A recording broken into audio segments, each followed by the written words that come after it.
औरंगजेब के बारे में आपने जरूर पढ़ा या सुना होगा और अपने सहूलियत के अनुसार औरंगजेब को नायक या खलनायक मान लिए होंगे।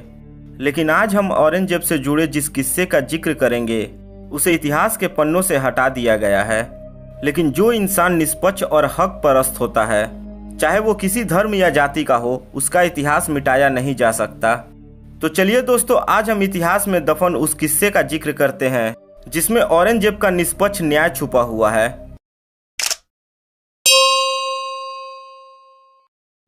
औरंगजेब की हुकूमत में बनारस के काशी में एक पंडित परिवार रहता था। उस पंडित की एक लड़की थी जिसका नाम शकुंतला था। एक दिन एक मुस्लिम सेनापति की नज़र शकुंतला पर पड़ी। वह उसे देखते ही अपना होश खो बैठा। वह अपना हवस मिटाना चाहता था। वह जाहिल सेनापति शकुंतला को हवस का शिकार बनाने के लिए पंडित के पास आया और बोला, तेरी बेटी को डोली में सजाकर मेरे महल पे 7 दिन में भेज देना। पंडित आश्चर्यचकित हो गया, लेकिन कुछ बोल नहीं पाया। अब पंडित के पास कोई रास्ता नहीं बचा था। वह मजबूर होकर यह बात अपनी बेटी से कहा।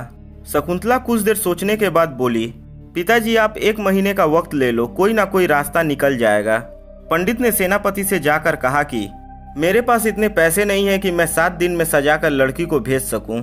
मुझे कम से कम 1 महीने का वक्त दे दो। सेनापति ने कहा, ठीक है, लेकिन 1 महीने के बाद भेज देना। पंडित ने जाकर अपनी लड़की से कहा, समय तो मिल गया है, लेकिन अब क्या? लड़की ने मुगल शहजादे का लिबास पहना और अपनी सवारी को लेकर दिल्ली की तरफ निकल गई। कुछ दिनों के बाद वह दिल्ली पहुंची। वो दिन जुम्मे का दिन था और जुम्मे के दिन औरंगजेब नमाज के बाद जब मस्जिद से बाहर निकलते तो लोग अपनी फरियाद एक चिट्ठी में लिखकर मस्जिद की सीढ़ियों के दोनों तरफ खड़े रहते और औरंगजेब वो चिट्ठियां उनके हाथों से लेते जाते और फिर कुछ दिनों में फैसला फरमाते। वो लड़की भी इस कतार में जाकर खड़ी हो गई। उसके चेहरे पे नकाब था और वह लड़के का लिबास पहनी हुई थी। जब उसके हाथ से चिट्ठी लेने की बारी आई तब औरंगजेब ने अपने हाथ पर एक कपड़ा डालकर उसके हाथ से चिट्ठी ले ली।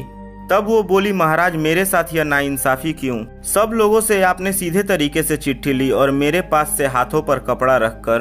तब औरंगजेब ने फरमाया कि इस्लाम में पराई औरतों को हाथ लगाना भी हराम है और मैं जानता हूँ तू लड़का नहीं लड़की है। शकुंतला बादशाह के साथ कुछ दिनों तक ठहरी और अपनी फरियाद सुनाई। बादशाह औरंगजेब ने कहा, बेटी तू लौट जा, तेरी डोली सेनापति के महल वक्त पर पहुंचेगी।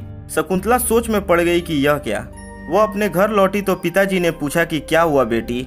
तो वो बोली, एक ही रास्ता था, मैं हिंदुस्तान के बादशाह के पास गई थी, लेकिन उन्होंने भी ऐसा ही कहा कि डोली उठेगी, लेकिन मेरे दिल में एक उम्मीद की किरण है।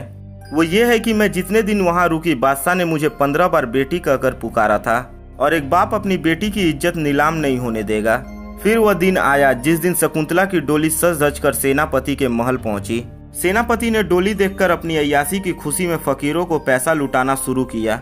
जब पैसे लुटा रहा था तब एक कंबल पोश फकीर जिसने अपने चेहरे पे कंबल ओढ़ रखी थी, उसने कहा, मैं ऐसा वैसा फकीर नहीं हूँ, मेरे हाथ में पैसे दें।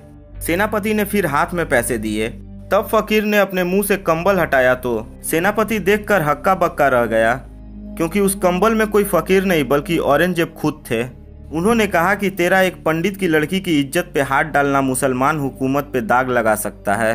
और औरंगजेब ने इंसाफ फरमाया कि 4 हाथी मंगवाकर सेनापति के दोनों हाथ और पैर बांध दिए जाए और हाथियों को अलग अलग दिशा में दौड़ा दिया जाए और इस प्रकार सेनापति को चीर दिया गया।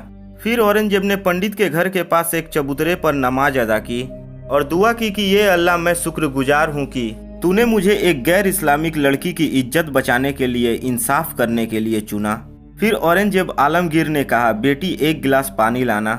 लड़की पानी लेकर आई। तब औरंगजेब ने फरमाया कि जिस दिन दिल्ली में मैंने तेरी फरियाद सुनी थी, उस दिन से मैंने कसम खाई कि जब तक तेरे साथ इंसाफ नहीं होगा मैं पानी नहीं पीऊंगा, और आज मेरा यह कसम पूरा हुआ।